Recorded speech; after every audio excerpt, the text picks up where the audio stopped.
Welcome to the Nerd Pow Wow. Follow us on YouTube where we upload new videos every Friday, or check us out on your favorite podcast platform. Or we're live under SeraphTheHost every Wednesday at 9 p.m. Eastern Standard Time, as long as we're all on time or my computer doesn't take a crap on me.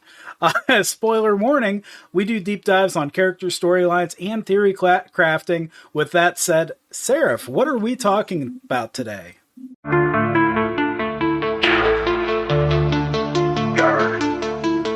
It's our voices with your imagination. Our theories take us down endless rabbit holes. We give our fellow nerds something to consider at the gaming table.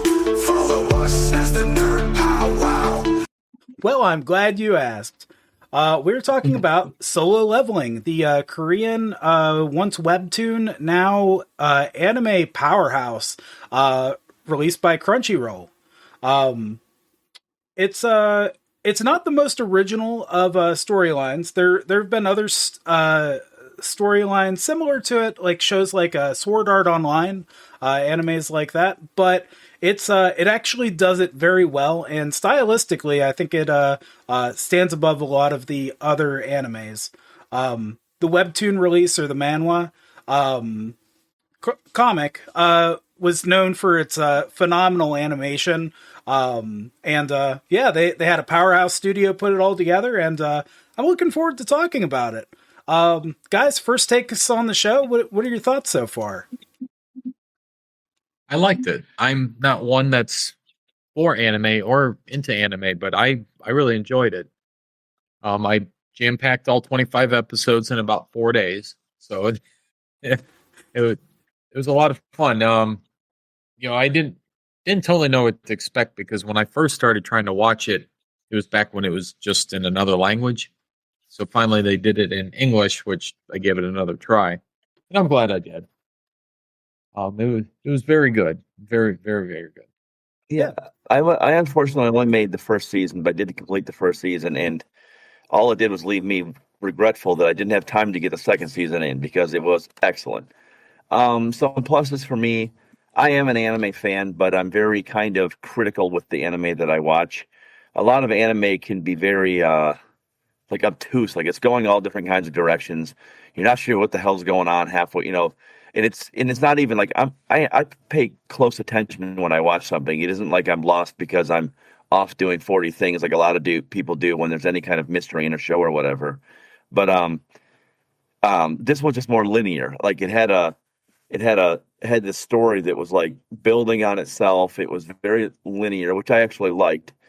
And then they mixed it with all of the mystery and unknowns are happening in this like secondary story going on with the group of S-level hunters working for the corporation, going to Jeju Island, all of this stuff. You don't really know what the hell's going on there, or other than a part of their fight. You got glimpses of it, enough to just kind of like give you a little flavor. You don't know what's going on. So it was nice to have this like cool story that kept you going and kept you hooked. And then this mystery and this going on parallel that you want to know more about. And I'm hoping we figure out the second season. So Yeah, absolutely. Well, that's good that you put it that way, because that was a question I had for Seraph maybe. So obviously the massacre and then he's in the hospital. He now has his leg, and he finds out he has all this tech, and it's basically telling, "Hey, you have to do daily quests." And he said, "Screw that," and went to bed. Well, he found out why he should do the daily quest. Is that why he continued to go and go and go in that first season specifically? What was his goal in just continuing to do? Was he just trying to level up, or was he trying to get somewhere? Yeah, so the first season, a lot of the focus is he does have something driving him to do his daily exercise routine. So hey, what a motivator, being chased by red centipedes in a desert for 4 hours, right? Right. So that was the motivator for him to continue. But also his motivation, and in most of the show, it's kind of shown that he's really motivated by his family. His mother went into the I think they call it the eternal sleep, And his sister, he's trying to put her through college. So he's, busting his ass, going through these gates, trying to do whatever he can as an E-rank hero to get a little bit of money, to support his family. And they're just struggling. On top of that, there's an elixir he finds out about as well that's supposed to cure all ailments. The elixir of life. The elixir of life. Yeah. And so a huge motivator for him is for him to find the elixir of life so that he can cure his mother that's in the hospital. Yeah. That only becomes the thing in the second season, though, isn't it? Or did that start in the first? No, that absolutely started in the first season because I know all about it, and I've only seen like the first 10 minutes of episode 1 of season 2. But and then I think the other part of that too is the actual quests. Like if he doesn't do the quest, he goes off to the punishment realm. Yeah, he doesn't want penalties.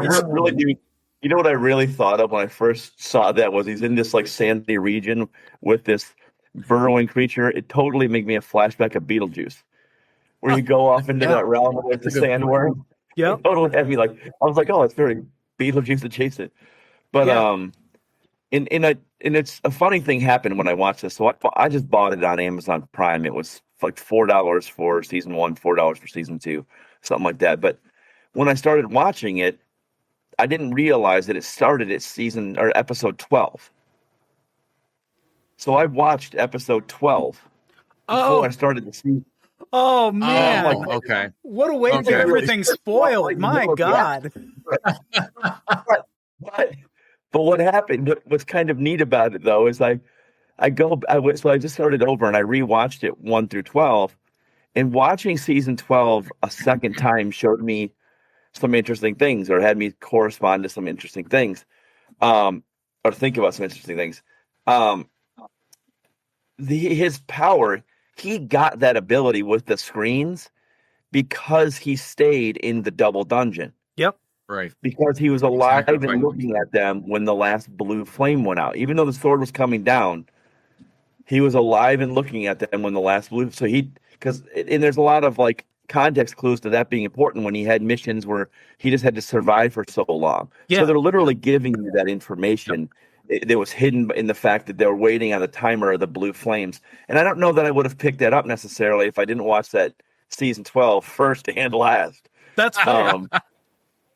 So and I was like, oh, and so he became like chosen, to be a player. That's how it was, and why he was chosen.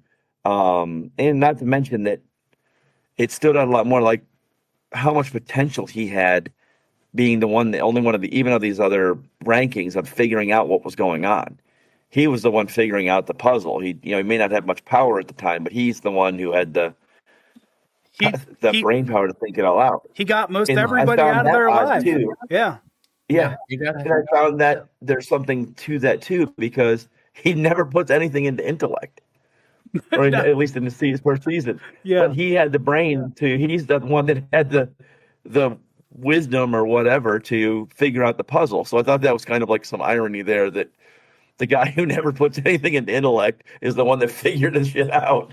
Yeah, so he just had this kind of second sense in a way. And oh man, yeah, Ice Knight has a great point. My favorite part of solo leveling was the suspenseful endings of each episode left you wanting more. So imagine watching that on a week-to-week basis where I have to wait a week. Yeah. Oh man, season 2, it was brutal because it's like you just see his feet walking away and you're like, oh, come on, that's the end.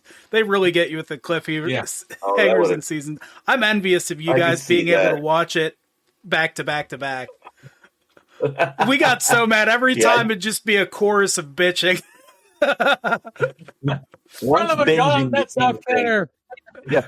Once binging became a thing, that's all I ever want to do is binge. I don't ever again want to watch something episodically once a week or whatever. It already irritates me enough that we have to wait at the end of the season now for a year. We used to wait for a few months. Now we have to wait for a year or more for resolution. Or sometimes it's 2 years. Yeah. So we talked a little bit Ridiculous. about the double dungeon arc, and you have the healer there who's just afraid and terrified of everything as her trauma kind of progresses through the season. You think she's going to be the love interest, but she just kind of disappears. She fades away. I know. She's Come like, find me a dinner. I'm retiring. Yep. See you guys. I'm out. That's the thing. Yeah, I really. He had a few of those women that they're starting Hunter Cha is a big thing. She's like, oh, he smells so good, and then just nothing. Yep. Yep. and then as Asil, the elf, you should take me back. You promised to save me. No, bye. And see ya. He did that. Peace. Deuces. That's all he did. I'm out. So I kind of have the feeling that the seasons run so directly into each other. Yeah. I mean, it's almost like it isn't like there's a big breakup. I really had a feeling that with season 3, they're going to arc back to, was it Jin Soo? What is her? I'm terrible with the names. I feel like there's way too many J's. I can't. Fair. As some of the more important characters are brought up, I have them on the in each of these episode arcs. Just changed what I needed her name. Oh, there you go. There you go. It literally just changed as I needed her name. Juhi, yeah. But Juhi, yeah. But I have a feeling she's coming back because she's also she's a B-level healer, which is significant. Yeah. Healers are needed. She's a mid-grade. The healers are needed, and so I'm thinking as we come to the I don't know. I guess I have no idea what happens in season 2. I thought maybe they were setting in season 1. I thought maybe Cha was going to be a love interest because they were putting a little more focus on her. They showed some like her rescuing that girl's purse or saving that girl's purse and doing different things that there was a little bit more flavor for her. So I thought maybe they were building her for a deeper story arc than necessarily the rest of that S team. But so I don't know. I mean, I think maybe they're just waiting, and maybe they're not. Maybe they're just going to have this guy just going through life, and he has some casual flirtations, and he's got bigger fish to fry. I don't know. Yeah. It's cool how they, at the beginning of the show, they show E-ranked, he's the weakest hero. He sucks. Jin Woo, he's a loser. And then they do the juxtaposition of all these awesome, S-class heroes. They give you both stories side by side, and they kind of show you Jin Woo climbing up those ranks through the season. And I didn't. I really until the characters in the show started noting the changes in his appearance. I didn't pick it up. Yeah, I had to go. I did. Yeah. They were subtle about it, but 2 or 3 episodes you see the difference. But one episode to the next, it's very minimal changes. Yeah. Because he put everything into strength at first. Yeah. He's like, I want to get the honeys. Oh, and the best part was the last of the first season when they offered him necromancy, and he's like, what? That has nothing to do. I've been putting everything in strength. What is this? And then he's like, wait a minute. Yes. And thank God he did that. Thank God he did that. Thank God he did that. It was a good path. But they told him it was a hidden class. Yeah. That's why he said no. And then they're like, are you sure? Because it's a hidden class. Like, nobody else has this. You sure? And he's like, yes. Okay, yeah, maybe I will. Well, if you insist. Unfortunately, Moiraibane doesn't know some of the characters that the shadow people they brought out in the season 2, but the last one, Baru. Oh my gosh, I need him. I need him in my life. Yeah, amen. Just a stinky boy. All I've really seen that's impressive is Igris. Igris is the fucking goat, though. He's a badass. Yeah. They mentioned that if Jin Woo didn't fight hand to hand against Igris and they were fighting with weapons, Jin Woo would have gotten fucking clapped, just fucking wrecked. But but we get to the reawakening arc and we meet Jin Woo, which he's one of the corporate guys, kind of, trying to recruit for the different companies. You kind of learn a little bit more about the different corporations that own these gates through that, which It's very much like kind of like the real world would be, right? People are just fucked off that there's a gate in the way of the road, and they're like, where are the hunters at? I love the throwaways where they're like, God, are they going to be here to close this gate anytime soon? And people are just so pissed off about the gates being in their way and inconveniencing their daily routine. Like there's a traffic accident in New York. They're like, oh, God, just clear it out. Yeah, and it's so accurate to what it would be, There's a right? big gate in the way, but get it out of the way. So like you have this grounded real world, but then also like it has this, the characters step into these gates, which is, pretty fantastic realm, which, it almost makes you feel like, yeah, I could do something bigger. It's a very motivating, cool thing. That's something that was weird is how did Jin Woo poke part of himself back out of the red gate to alert the other two guys? Yeah. In the very first episode. Because that was something atypical. Usually you can't leave unless something's happening, or unless you've defeated the boss. And he was able to lean back out there and warn them, tell them to go get people to come to the gate. That's something we don't get to know yet. And we might end up finding something later, but I didn't go ahead in the mangas. I didn't go ahead and like see what's going to happen next. I want to watch the show and see what happens because they're running it very, very similar, very parallel. So they're doing good with that. But yeah, because when is season 3? Season 3 is imminent, right? We got good news. Good news. I have a problem with the South Korean military. Apparently they forced the creator of solo leveling to serve in the military. So, and they did this with popular K-pop artists. Nobody gets out of it. Okay, whatever, even though they're making your public economy so much fucking money, but yeah, they gotta whatever. Anyways, but we got good news. The studio actually lost a shit ton of money because they're like, we're gonna take a break on solo leveling, and it's like, oh, we can't afford to take a break on solo leveling. We lost so much money.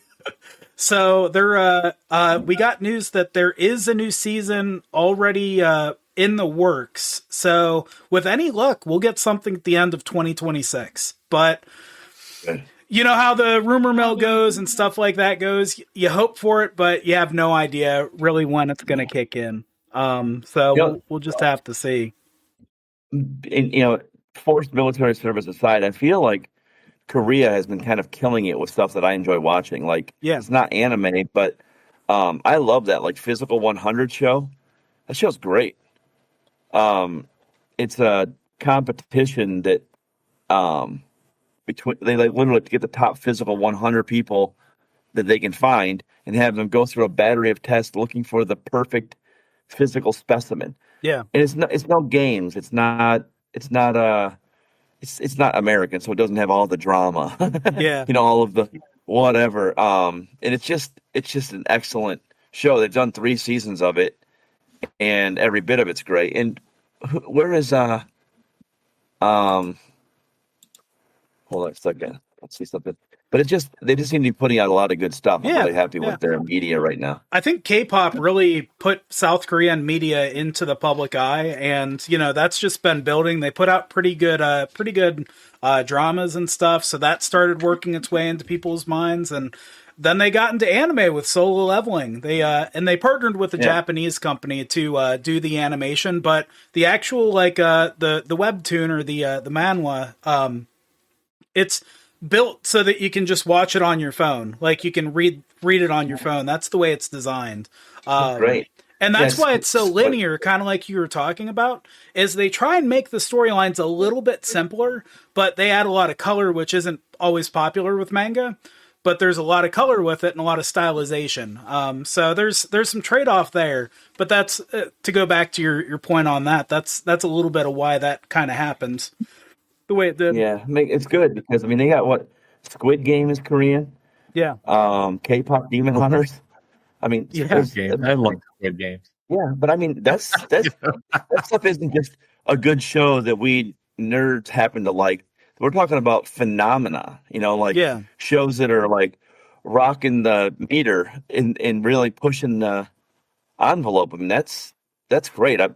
I love stuff that comes out of Hollywood, but it's nice to see another media media coming out of somewhere else, because you get different culture, you get different flavor, and I miss that. I a lot of times things become very vanilla in the United States, and I want that better flavor. You know, something about that. I was watching a production about Solo Leveling, and they were talking about their decision, like the arc that they did that was in the subway terminal station. They did that so it's more relatable for Korean viewers, because a lot of people, the subway is where they meet up at. And so that's kind of a meeting place. So if they have people going into a gate or meeting up around there, then it really makes sense for kind of their culture. So, yeah. Did they do that more in season 2, where like in season 1, 99% of the gates you went in, it was like a whole different realm. And then when you exited it, it was different. But in the subway one, when he was down in there and he killed the snake in his first kill, the world just changed back to normal, like it was an overlay of our world rather than a portal. And that was just different to me. Yeah. Is there more interest in that in season 2? I think because of the way he got into that portal was through that key. And it was different. It wasn't a normal dungeon. I think that's the reason they did it that way. But for the most part, the gates are just an entrance into a completely different world. So he uses the key to go to the tower world, like when he first fights the Cerberus, yeah. And then he goes back and fights through to the king, or fights through to the to Egress, and stuff. So 2 things on that. Because he uses the key, is that another overlay? And they always show a picture of the association building, and I'd love to see a picture of the association building next to that flaming building. I just thought of that, like, that's actually a good thought. Let's see if those 2 are the same building, because it was keyed. And then is the king the king that was missing from the throne, is that the king that they were worshiping in issue 1, or do they go into that or episode 1? Do they go into that in season 2? They don't tell you, but I think we'll find out eventually. All right, because I'm assuming. I'm not necessarily correct, but you're literally worshiping this king that gives them these powers, and then he's fighting up through the tower, and there's an empty throne. So is he now the chosen one to get the throne back for the king that was in the double dungeon? You know, is that why he was chosen? He's looking for a champion. That king is looking for a champion. It can't be good, right? It can't be a good. He's more of a warlock. This is an evil entity that gave him this power, guaranteed, right? Well, maybe, or is it? But is it? It may not be good or evil. Is it? It could just be. It could just be motivated for its own means. True. And willing to use whoever it has for its own purposes. So it could just be motivated to get his throne back. And because of these portal things, he's like, I need a human champion to do that. So he may not be like evil. He could just be like a selfish prick. For sure. And he definitely gave me Apocalypse vibes in the Double Dungeon. Yeah. I got full on Apocalypse vibes from the giant thing, that wicked ass smile, the lines in the face. Oh yeah. Yep. Yeah, they were. It's creepy. I definitely got Apocalypse vibes from it. And then, we also had Jinna song, which you guys were talking about Jin Woo's appearance changes throughout the episodes. Whenever she mentions it, it's when I notice it most, or it seems like, his little sister notices the change. Like, people that know him really are noticing him really improve and really, really change. So. Yeah, first episode of the only one I watched 10 minutes of in season 2, she literally says, "Are you even my brother?" Yeah, because he looks so radically different. Oh man, isn't that the question, right? Yeah, just going along that, I didn't notice first season him changing, and then once season 2 started, like, oh wow, he definitely did change. And then if you would go back, it is progressional. It's gradual. Yeah. Yep. Jin Ho Yu said about that. What's that? Jin Ho Yu is little buddy. Oh yeah, I like that guy. Him. Yep. He's a trust fund baby. Yeah, he is.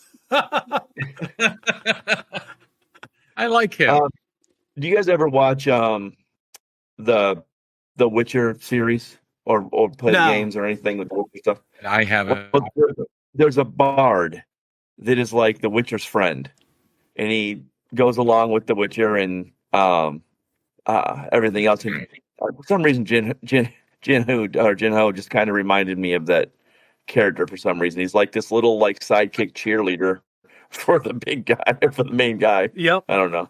Yep. But yeah, it was really good. And then and I'm assuming, again, I don't know anything about season 2, but the appearance of these other like his this like darker version of himself that Jin or there's a little bit of like an alter ego type thing there, right? Where he like, it didn't come up too much in season 2, but like that's why I'm saying like there's got to be some more crazy stuff they haven't revealed, but they're giving us glimpses into things that are going to happen or going to like because his personality, he's still good, like he's still doing the good things, but he's definitely getting a coldness. As a matter of fact, ego. Get Kang Taishik, right, the one in the center there. He actually quoted Nietzsche. He quoted Nietzsche to the main character when he was fighting him. He told him, he gave him the "Don't stare too long into the abyss" quote. Yeah, because then the abyss starts to stare. But so they're definitely going along that. There were a lot of like Nietzsche overtones in a lot of this anyway too, with that kind of thing. But I just thought that was kind of neat too, to like have him like he's literally in the darkness and he's trying not to be there because it's going to keep affecting him. Yeah, his inner dialogue is even changing. You hear all of his inner dialogue, and even that is changing. The things he's thinking are like, ooh, that's a little cold. Yep. Well, that's another thing for you, Seraph. I might have missed it. Yeah, his father got poisoned with the eternal sleep. How did that happen? His mother? Because his dad's... No. So Jin Ho Yu's father gets poisoned with the eternal sleep. Exposure to people with mana is what causes that. And I can imagine his son, and then also, like, you're poisoning the people around you by being a hunter if they're weak to mana in the real world. Okay. And so you kind of find out like some of these people are weak to it, and like they aren't meant for this world anymore. Like it's they've evolved out of existence at this point, where some people have evolved in and some people are just bystanders. But his father, between being next to his son and being probably being around all these hunters too, because he does run one of these corporations that monitors and buys up the gates. Okay. Yep. We have 2 arcs in the Dungeons arcs. We have the Dungeons and Lizards, which has Kenzo Tanaka, or Tanaka Kenzo, which is that leader who he's like, come on in here, help us mine for some mana crystals, it'll be great too. And he's like, yeah, you can have your share too, whatever. And then they lock him in with that big ass spider. Jin Woo gets his mission to fucking kill them all, and he gets Dong Su Huang, the brother of one of the people in the gate, on his shit list. And that's imagine how scary it'd be to have an S rank from another country that doesn't give a shit coming for you. Like, who's gonna prosecute an S rank hero? Like, no, we need you doing these gates. You are not going to prison. Like, we can't afford that. You need to protect humanity. So he really has a license to do whatever the fuck you want. Right? I've noticed that in like Superman movies. They got Superman sitting there incarcerated because he wants to be. Yeah. Because he's chosen to be. Superman in handcuffs, really. Yeah. I think the important thing about the lizard, the Dungeons and Lizards, and then the Dungeons and Prisoners arc, which has Tashik Kang, the guy who's like, I just love fucking killing people. I think these arcs together really showed the depravity of some of these hunters and shows Jin Woo like what that really looks like to be an evil person in this realm and some of the stuff he hasn't had to deal with before. And it makes him mature really fast because before he was really naive. He wasn't powerful enough for anybody to even want to take advantage of him. But now he's realizing like I have some power to deal with stuff and like actually be involved in things. And these people are just shitbags. But yeah, we have Maihan Yu, which is Jin Ho Yu's father. More on the corporation thing of these this arc. Yeah, what did they? Because Jin Woo's father is missing in the first season. We don't even know where he is. Correct. Did we hear anything about that in the second season? We do. Oh, okay. Yep. He's back. Because then he gets poisoned. Yeah. Yep. Oh no, I thought it was. Oh, it's Jin Woo's because they got Jin Ho and Jin Woo. I mean, it's killing. Yeah. Yeah. So it's Jin Woo. Okay, so he infected both his parents because his mom's in the eternal sleep too. Yeah. Well, his mom's in the eternal sleep. We don't really hear about where his dad's at. At the end of the second season, when mom, sorry, spoiler alert. No, that's okay. I mean, that's a logical conclusion to what they're doing. Yeah, when mom says, "Have you heard from your father?" Neither of them had heard from the father. Okay, so it is Jin Ho, his sidekick's dad, that gets infected. Yes. Yeah. Okay. Yep. All right. Yep. Okay. Yes. The sidekick's father gets the sickness. Okay. Yep. He's down with the sickness, unfortunately. He's down with the sickness. I knew it was going. It's funny. There's a character. He is familiar with Squadron Supreme. It's a Marvel grouping that was designed directly after the Justice League. Like they literally have Hyperion as Superman, et cetera, et cetera. But there's a character on there called Nuke. He was their Firestorm equivalent. He does in that story in the 12-issue Squadron Supreme series, which is really good. He actually infects his parents with radiation poisoning, and ends up both of his parents are very, very sick. So that just reminded me. It kind of, I know. Or like when Peter Parker infects Mary Jane and she gets cancer, right, from his radioactive blood or whatever. His spider spooch.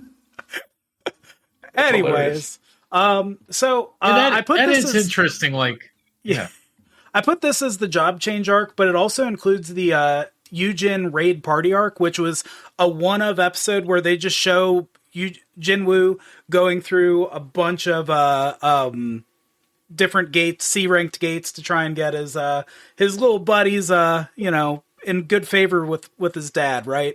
So Chu Yil's song kind of shows up more in those episodes, and he's a pretty motivated, he's an awesome character. He really shows up and talks to the characters, and this is where he pops out to me, is in that arc. A lot of the other characters kind of fell off to the side, but he's like, no, we really need to apologize to Jin Woo. Like, we really fucked him over. Like, and he gets the rest of the people from the Dumble Dungeon to be like, okay, yeah, like, they saw kind of the error of their ways. Not all of them made it, but, they were going to apologize, and so it's cool that after he had to deal with so much depravity in those last two raids, that he goes through these raids with some people. He's still helping people. He's still out there. The people, he's getting something out of it. But he gets a high schooler, and he's helping her. Get. Oh wait, no, we're not to that yet. But he gets. Oh, okay, yeah. So he gets a high schooler, and he's like getting her extra money to, and he gets these people who are just injured hunters because he doesn't want a secret out. He doesn't want to be put on blast. He doesn't want people to know what he's able to do yet. And then finally we have Jongin Cho, which he's really important as far as the Daeju Island raid goes, because they were originally on that island when shit went fucking awry and they had to escape, and the ants are stuck on the island. They can't fly until you start getting clues over time that the ants are getting wings, they're getting the ability, they're evolving, and bad shit's happening on that island that needs dealt with.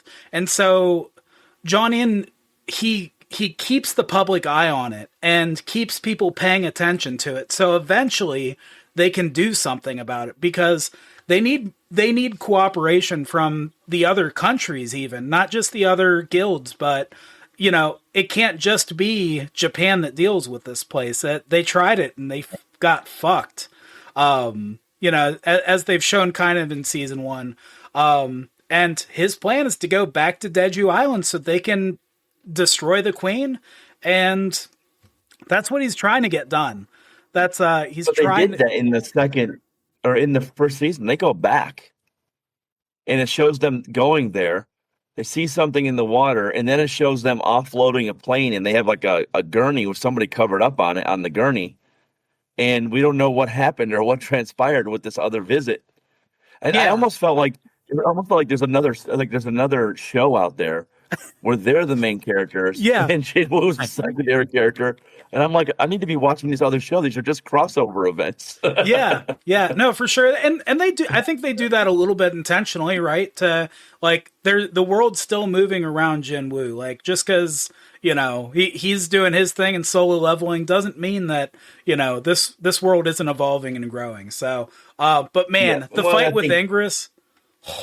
Oh, so good. The animation was great on that. It felt cool. And then, oh, wait, I have to still fight things in here? I used up all my fucking resources.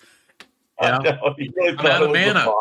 He was so smart with his ability. The one thing I take issue with, okay, is he was so smart with all of his abilities throughout the show. Like, you know, when he gets to the first dungeon, he's like, okay, I really need to kill a bunch of these wolves to level up and power up, because I don't know when I'm going to get a chance to do this again, or if it's going to follow me. So he's over there, he's just killing mobs, you know, like in an RPG game, you know, just trying to power level himself a little bit, not trying to advance too forward too quick. He uses his full regeneration from his exercises at opportune times. He uses his strength instead of his weapons, you know, to defeat the snake. Like, he's smart about it. He uses his abilities. Yeah. But then after he defeats Ingress, or I think it's after he defeated Ingress, he's like, oh, I still have to fight things? Well, I better equip some armor. And he's like, oh yeah, I have all this inventory. I haven't even equipped it anything yet other than weapons. He equipped his armor. He equipped. Oh no, he did. Yeah, you're right. Before he fought Ingress. Yeah, but it was way too late. That armor. He even said, "Thankfully, I have this armor on." And then he got Ingress's helmet. That's right. Afterwards, that's right. And he completed that. But equipping that armor was way too fucking late in the show. Like, yeah, like everybody's going into these dungeons wearing this wild ass gear, and he's like, "I wore a tracksuit." Yeah, right. He doesn't even check his online store. Like, my gosh, come on. What are you doing? I think they did that to kind of emphasize the Billy badass of him. Like, he's like, I don't need any armor. I don't need anything else. It is nice he can have an inventory, because he just, elixir of life right into his hand, even though he's had it on him the whole time. The inventory confuses me a little bit, because when he originally gets the screens, he tries to touch it and it doesn't react to touch. He's like, oh, it's not a touchscreen. He literally says it's not a touchscreen to himself. But then when he gets stuff out of the inventory later, he pulls it out of the screen, and then later on, it's manifesting in his hand. So the inventory is confusing. Yeah. Like it's almost like he has a bag that he has to enter. He has to get things out of, but he also has like ready inventory, like almost like in a game where you can hit F1 for this gun or F1 for 2 for that gun. It's almost like he has ready inventory, and then he has his extended inventory, which takes a little bit more interaction. I think I can help with that. I think you're kind of right on that with the ready inventory and like storage inventory. The system notifications, they aren't touch screens at all. Like they're just notifications, and he can do voice activated responses to them or whatever, right? When he grabs a weapon out of his inventory, it's because he's put something in there most of the time, other than having a Chuyul's sword, right? When he pulls that out, he's like, I didn't put this in here, but good, I have it. Cool. Right. But every time he uses it anytime he uses a weapon after he's pulled it out of his item box, he's able to just manifest it in his hand. So I think really is something where it's, he no longer has to pull it out. It's like, oh, I can cycle through my weapons with my scroll wheel, something like that. Right. Just got to when equip he's fighting Egress, he has that thing where Egress apparently has some ability to try to take someone else's weapon. Yeah. But he even thinks to himself, well, or tells Egress, he's like, no, that weapon can't change ownership. So it goes back to my bag, and as soon as it's in my bag, it comes back to me. He literally says that to him. Yep. Oh, and he's just that's how he's able to leave it. You stab him, leave it into him, just comes right back. Oh, let's do it again. Yeah, that's another example of how he uses his abilities creatively. I like that about the show. I do too. Yeah, and they also don't explain, like, there's almost like you don't want to be awakened, like something bad happened at some point in time from people awakening. And we don't really have a lot. Maybe doing the second season, but we don't really have a lot of information about why it's bad. Yeah, or if. Things like that. Do they go into that in the second season? Well, there's a part about the awakening thing that he got his abilities under really weird circumstances, and he's not powerful enough to fight anybody off if somebody's like really concerned about why he's got these abilities from a dungeon, right? Like that. People who come out of dungeons after way too long or go missing and come back are often considered or thought of to be monsters from like a dungeon break, right? Like, okay, you just look like us. You aren't actually a person. And so it could be something else escaped the gate instead of Jin Woo. So that's what I'm thinking. He's just paranoid of that until, he gets more powerful. And so until then he's gonna solo level. Yeah. Well, not anymore. He's got a whole crew of undead or whatever. Oh, he's not solo leveling anymore. Yeah. Wait till you see the higher class of the characters he gets, like Tusk and Baru. Oh, man. My goodness. Fucking. All right. It's amazing. Yep. So we have the Red Gate arc, right? So we have Sung Yi-han, which is the high schooler that's been coming along that, well, she definitely should not be in this Red Gate. It's not a good place for her. No. We have the leader of the group, Chol Kim, which is our tank. He's the tanky guy leading the party, and we got the big bad Barca. And man, the fight between Jin Woo and Barca is so freaking crazy, and the way he uses his Arise ability in that fight, Wayne, is phenomenal. Like, and it really shows a shift in Jin Woo's character as well, and what he's willing to do to win. But man, the snow elves are really flavorful, and he can talk with the one, right? And so that's weird in and of itself, and it does like kind of a glitchy thing, and you're really not sure what's going on with that. Was that the last episode? Was that Barca at the end? Or was that someone else? The last episode.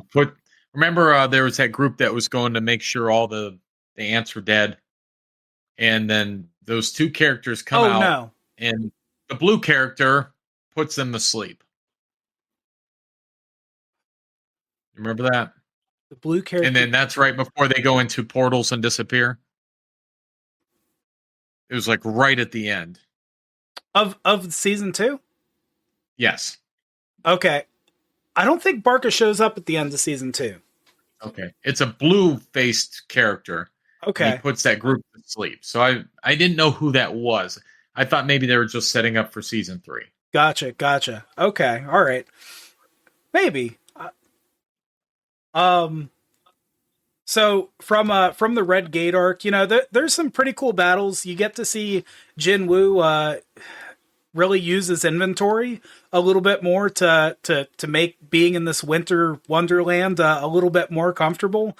But you get to see a little bit more depravity in different people, and what people are willing to do in this world. Yeah, I'm really curious, like with like characters like that Han Sung, the Sung Yi Han, like they seem like a character that. Why are we developing that character? Like, you know what I mean? So I'm really curious how far out they're planning on taking this whole thing. You know what I mean? It's weird.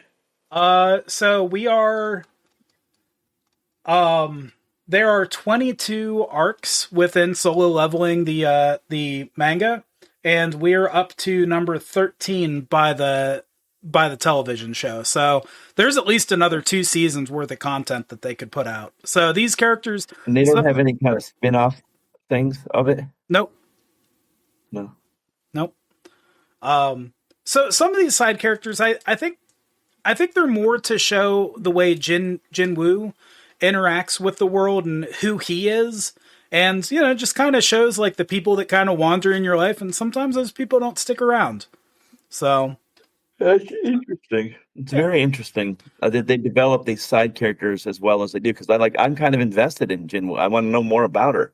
You know what I mean? That's interesting. In Goon Hee, that guy, I'm really interested in him too. Like, yeah, what's his history? Like, I'm really kind of curious. You get to know a little bit more about his history.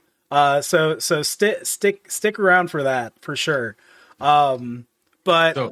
We have the Hunters Guild Gate arc, and Wayne, do you recognize where that clip is from? Most of these backgrounds have been from Solo Leveling, but this one is from Zoolander. Yeah, when he's in the mines with his white t-shirt and his pickaxe, Wayne, does it make sense to you, buddy? Oh, Zoolander, such a horrible movie. It's such a horrible movie.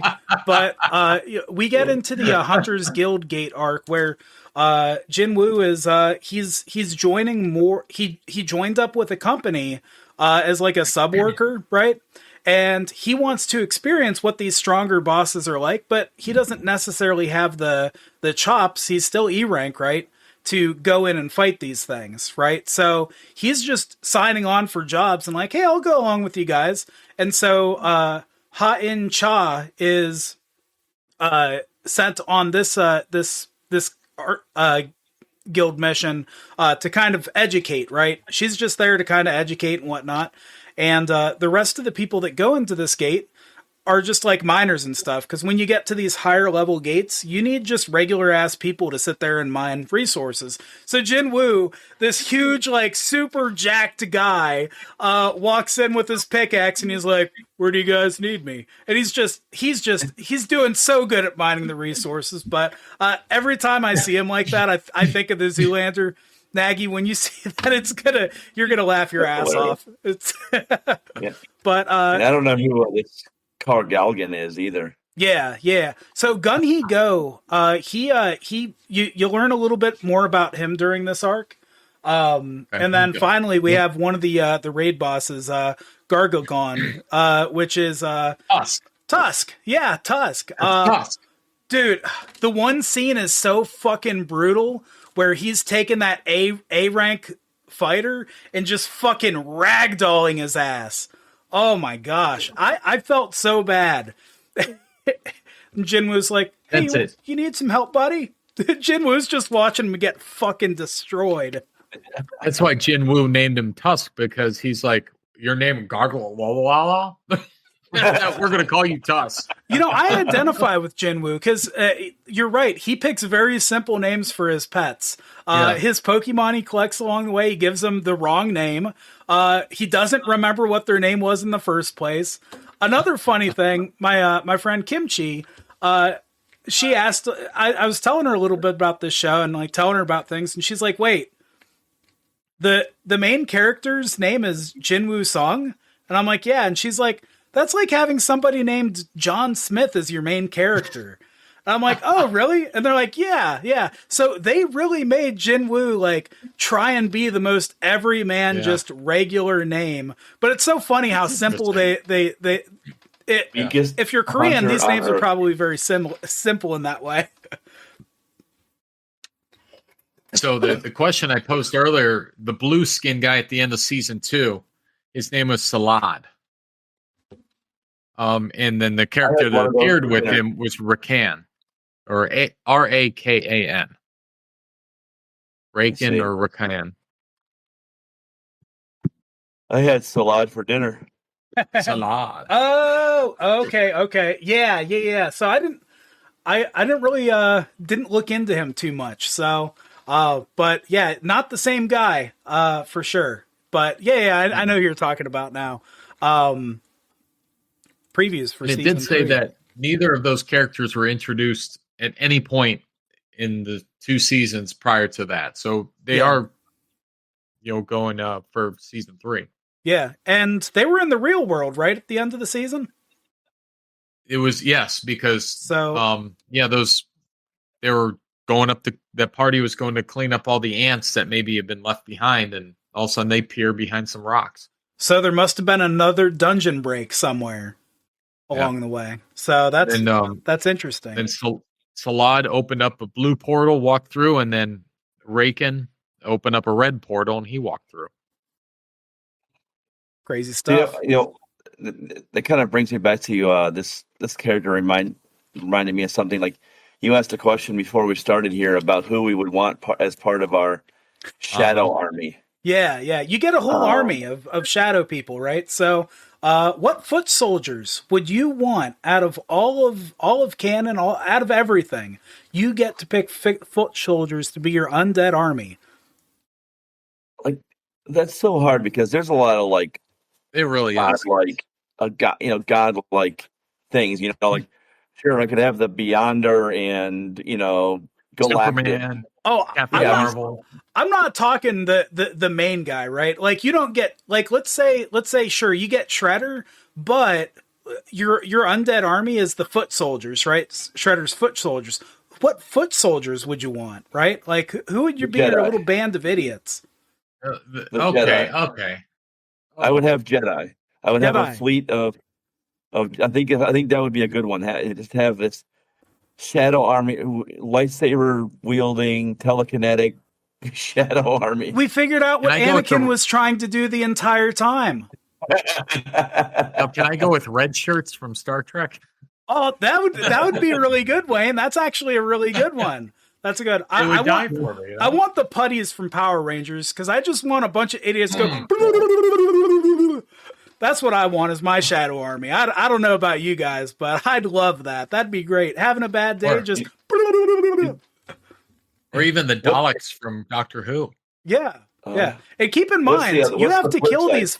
You have to kill these things, so don't make them too powerful. You don't want to do the Beyonder or freaking, Goku. That's true. I could kill a putty or two. I think. I mean, once I've killed one, I could have them fight each other.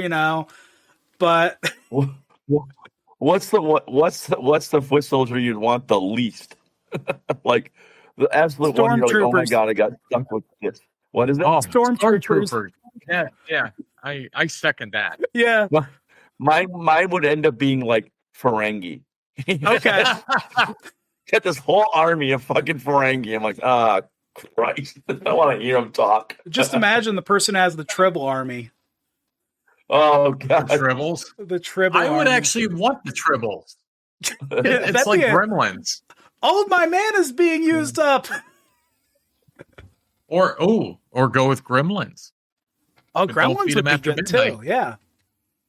Oh, have a Mogwai army instead of Gremlins. Yeah. I figure once you get enough of these foot soldiers under your belt, eventually you can kill the leader with the foot soldiers. So, we'll get Rita Repulsa, so I'll have a sweet fucking necromancer, right? But imagine what type of person or shadow creature you could have if you did kill off a Thanos or a Beyond or Galactus. Imagine having a Shadow Galactus. A Shadow Galactus. That'd be pretty. Oh yeah. If you could Shadow Ant-Man in this show, right? Isn't this all going to come back to Paul Rudd being the main bad guy with all the ants, flying ants, running ants? You're so fucking right, John. You're so fucking right. Paul Rudd is the final boss. That's so funny. Just imagine. My gosh. Yeah. So in season 2, we get to the Demon Castle arc, which as it's been spoiled, he finishes off the Demon Castle. The way he goes through the castle is pretty sick, right? He's like, okay, well, I'll just send a bunch of foot soldiers to take care of my light work, and they're getting fucked up at this level of the castle, so I better show up and take care of things. You know, that's where he meets her. Yeah. Izel. Or Izel. Izel, yeah. Yep. And you think, okay, all right, we got another girl of the week. All right, cool. She's gonna follow him wherever. And she's like, take me with you. He's like, peace, bitch. Shadow exchange. Oh, and he promised her father, I will keep her safe. But then he left her on like the 96th floor when she lives on the 80th or something. That's true. That was actually pretty fucking rude. It really was. He just left her. And then she's even, come on, we're going to have a party for you. Zap, I'm out. Yep. And then you know, he has his arc where he kind of gets retested, and he starts working with the guilds a little bit more. And you get some cool fight scenes in the next couple episodes there. Like, I really like the healer guy's one of my favorite characters, but the guy who turns into like the bestial form when he fights, I really like him too. You think that he's kind of a dickhead for a while, and then you're like, oh, he's just a regular guy. Like, he's not that bad. I was sad they killed the healer. Yeah. Yep. That was right through the heart. Fucking. Oh man, that was real. That was a tough one to deal with. Yeah, for sure. Yeah. And then we also had Il Huan Sung, which is a man who appears from one of the gates, who's been stuck in the gates for 10 years. They say his name. Does he interact with Jin Woo at all yet? They don't tell you his relationship, but they share the same last name. And he's been stuck in the gates for 10 years. Yeah, it's his dad. I wonder if that's his father. Yeah, I think it is. And I didn't make the connection until I saw the names written out, and I'm like, oh yeah, Sung's their last name. Oh fuck. Okay, what the hell's going on here? That is his father. Yeah. It's got to be. And I've been looking all over. They don't have any images of the Association Tower next to the Demon Tower, the Demon Castle. But just looking at it in the image you have there on Twitch, I really wonder if that's not the same. That fire's like Clark Kent putting his glasses on. That's. I'm a whole different person. Yep. This isn't the building you were looking for. Oh my gosh. But then finally we have the Deju Island arc, which Yunhu Beok, the bestial kind of guy, and Bayugu Min, the healer guy. Man, I really love those characters, and this episode really sealed the deal for me. They're pretty fucking cool, and they're dynamic together. The one is very peaceful and like, hey, I don't want to fight. I don't want to be because I kind of relate with that. I don't want to fight. I value peace and serenity and coming to common ground with people. So I see some of myself in this healer character. But then you also have his friend who's, he's the bestial guy. He's animalistic, but you have them on finally we get to the Deju Island arc where they go back to Deju Island, and it's time for those S-rank hunters to get there and finally do their thing. And Jin Woo, he's like, what's that? I was just agreeing that I just really like those characters. Yeah. And Jin Woo, he's like, hey guys, I just got my life's back together. I don't need to do this, so I'm not going to. You guys can take care of this. You're all S rank. Yeah. Which it's true. Like, he doesn't need to do this. Like, they can handle it. They didn't need him before. They shouldn't need him now. So he stays back home. And we actually get to see these S rank characters be redeemed in their own ways. So very cool, very cool. And then finally we have the end fight with Beru, which, oh man, he's fucking badass. He is. Yep. Oh man. But now, do you remember? So when he arrives, yeah, and there was a slight, and it turned black, but then they turned, and it was working, but then there was a short conversation between the two. Do you remember what that was about? between him and Beru. Yes, Baru is submissive. He's going to follow him, but there was a brief conversation between the two of them right after he was arisen. So I think it's more that he can communicate with Jin Woo, where the other ones really couldn't. Yes. That's the big thing with that, right? And he's like, okay, like Jin Woo wants to know more about this system and why he has these powers, right? So, the first time he runs into that is with the Frost Elves. He talks with the one character there, and the system fucks with him a little bit, right? It's like, you don't get to know anymore. Rewind. And then kind of this, I don't know if they do the same thing with the demon woman, demon castle lady. What's her name? But, no, that Azel. Azel. But they don't really stop Beru from saying anything, which is interesting to me. But yeah. So, and I must have missed it. So you're going to have to help me. Did Hunter Cha live? Hunter Cha did end up making it in a way. Good. Okay, yes. Good. Yep. I liked her. Yep. Man, she was the one that he said that he smelled good. Yeah. And her thing is, you jump.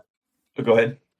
Season 1, they kind of allude to that she finds everybody smelly, right? She thinks everybody smells bad. Yes. And so every other hunter she runs into, their mana is what she's smelling, and she thinks it smells disgusting. The only person who doesn't smell bad to her is Jin Woo. Which, it's like, that's different. That means Jin Woo's different. That's maybe not good. That might not be a good thing. So I don't know. I really like the way they continue, like the idea of like Jin Woo is a divided man in a lot of ways, where he starts weak and he doesn't have the option to be evil or good. Really, he's just trying to survive. And now that he has power, it's a constant balance whether or not. Am I going to be the bad guy? Am I going to be the good guy? And what's that look like for me? And I think he comes to a really healthy... Ultimately, like in different points, you think he's going to do the wrong thing or he could do the wrong thing. And you're like, no, he actually made a really sound, healthy choice. And he hasn't lost his humanity yet. But you're always kind of afraid of that. Because you see he's definitely keeping his humanity, which is nice. I'm happy for that. So it separates it a lot. This separates the Korean storytelling from the Japanese storytelling. A lot of times is this. It's the main character. A lot of times just has that that. It's just the fall of them. It always seems to be about the fall of them, and I'd rather not have that. It's unsatisfying to me. I'm not here for. I'm not necessarily here for the super happy butterflies and unicorns ending, but I want to be satisfied with the ending instead of like, well, shit, everybody I liked is dead or evil now. Yeah. They don't stray away from killing characters in this, but they do leave enough of them alive that you're like, okay, well, it's not all for nothing, Yeah. Well, you put poor Yu Jung there, and she died under a lot of pressure. Let's just Oh my gosh. She's now the heel of all the jokes. Oh man. There's a scene where Jin Woo sees somebody go to step on somebody and is like, I don't like that. And he fucks them up. Oh, nice. Oh, it's so good. Watch out for that. Because it really, there's a lot of throwbacks to that first episode throughout the series. But, yeah, so... 3 of them got stepped on in that. He got stepped on, the one guy tried to run, and then he himself stepped on part of his leg and ripped it off. Yep. Yeah, hey, So, losing a leg and an arm, not a big deal. You get to grow that back in the hospital under mysterious circumstances. Yeah. yeah. So All right. yeah, it's good stuff. I can't wait to watch the second season. Oh, Well, you'll like it. You'll like it. yeah, for sure. All right, guys. Well, this has been a great conversation about solo leveling. Heck yeah. I give the show 2 thumbs up. It's an easy recommend to people because it's got a storyline. It's pretty easy to follow, and it's good stuff. Yeah. Yeah, it is. I think this would be a great anime for somebody who hadn't watched anime, Yeah. who hasn't watched a lot. Yeah, This there would you be a go. great Perfect. intro to the genre because they can be disappointed by crappy ones later, but they're still hooked because of this one. Yeah. You got to get that initial bait hook in there. There you Sink go. it deep. Yep. So if you're looking for something a little bit lighter, Sakamoto Days on Netflix. I'm going to toss a recommendation here at the end of the episode. Sakamoto Days is a phenomenal little show. It's fun. It's a little cutesy, but it's also got a lot of action. It's pretty cool. So it drips with some flavor, but it's very lighthearted action. Even though there's like murders and stuff. But yeah, What's a little murder between friends? That's right. family, friends. Drop the name of that in the verbiage of the video when he put it up there on YouTube. Oh, Yeah. YouTube, that's good. Yeah. Yeah, Sakamoto Sakamoto Days. Days. So All right, guys. cool. Well, Good stuff, guys. good episode. Good talking about some Yeah. solo leveling. And if you yeah. guys are looking forward to season 3, leave a comment, add a like, and Sure looking forward to subscribe. Heck yeah. We'll see you all guys. later. Bye. Bye, guys. Bye, nerds.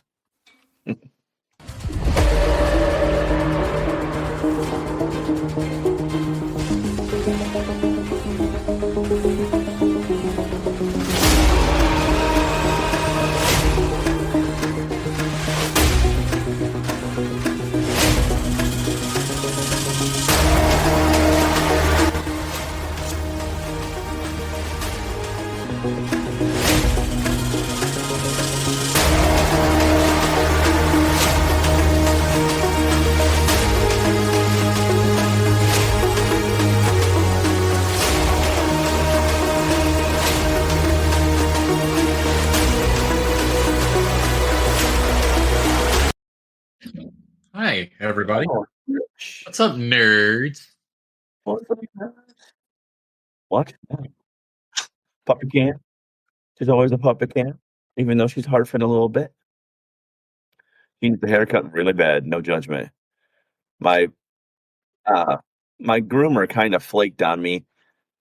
So I tried another one and they didn't call me back. And I tried another one only for them to tell me that they only do trims. They don't groom, and she needs a full groom. So I got to find somebody desperately. I'm starting to need a little groom too. Fun. I know it's starting to get a little thick.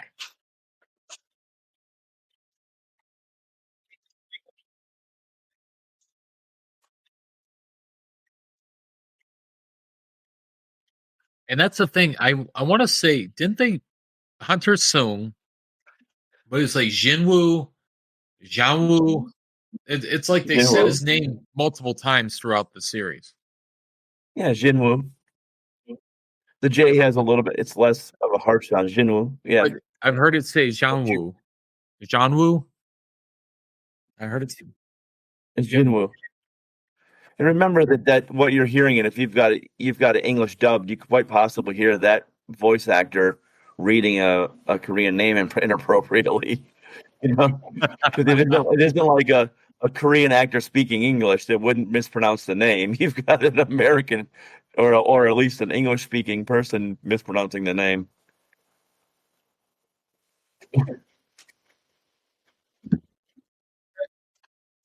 Sounds good. Keep it to yourself. Oh.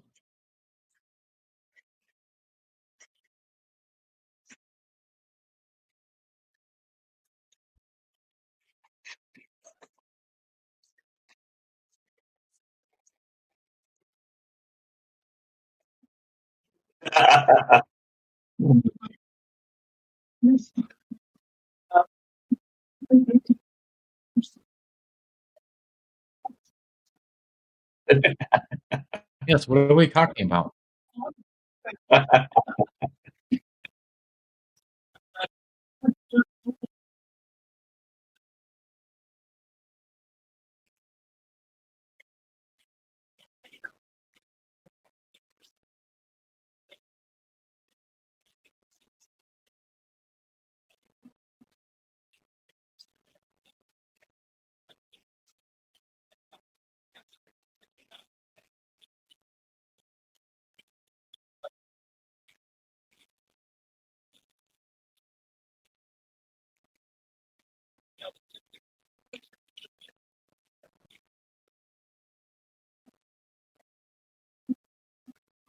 I thought you were reading the pop-up screen. No, I'm just kidding.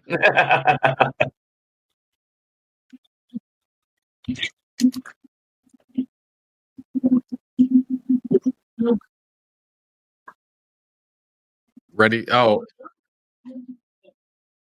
are you talking about Tron? Wow, I don't know why. I can hear you fine. Can you hear the rest of it, Laura?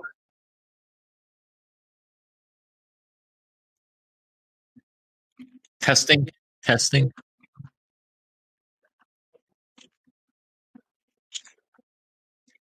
cool. Yes. That's right. I hate You can when hear that the happens. rest of us. All right, you should be able to hear me now. Now you can hear me? Yeah, I think so. Tap twice on the pipe. Yep, I think we're good. Laura, what's that show that I never watched? And I watched a couple episodes of. They're all stuck in that video game. What's that one called? I never watched. I watched a couple episodes. Yeah, What like is it, John? she said that I should watch a show. I just can't remember it. Trapped in a video Sword game? Art Online. That's it. My gosh.